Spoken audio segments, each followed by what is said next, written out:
લોકસભામાં મહિલા અનામત બિલ પાસ ન થવા મુદ્દે નાયબ મુખ્યમંત્રી હર્ષ સંઘવીએ વિપક્ષ પર કર્યા શાબ્દિક પ્રહાર। તાપીના ઉચ્છલમાં વિજય સંકલ્પ સભાને સંબોધિત કરતા હર્ષ સંઘવીએ વિપક્ષને આડે હાથ લીધું। સંઘવીએ કહ્યું કે નરેન્દ્ર મોદી સરકારે મહિલાઓ માટે નવો કાયદો લાવ્યો, પણ વિપક્ષે તેનો વિરોધ કર્યો। મોદી સરકારના આ મહિલાઓને ન્યાય આપવાના પ્રયાસને વિપક્ષે રોક્યો। એટલું જ નહીં, સંઘવીએ એવો પણ સવાલ કર્યો કે પ્રિયંકા ગાંધી, ડિમ્પલ યાદવ સાંસદ બની શકે તો ગુજરાત અને દેશની સામાન્ય મહિલા કેમ સાંસદ ન બની શકે। મારી બહેનો, મારી માતાઓ, આ કોંગ્રેસીઓ અને બધી જ પાર્ટીઓ ભેગી થઈને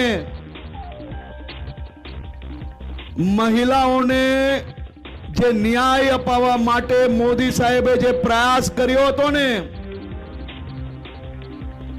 એ પ્રયાસને કઈ રીતે રોકી શકાય તે માટે આ બધા જ ખોટા લોકો એક થઈને તમને સૌને મળતો હક રોકવાનું કામ આ કોંગ્રેસી, આપ, એસપી અને બધી જ પાર્ટીઓએ ભેગા મળીને કર્યું છે।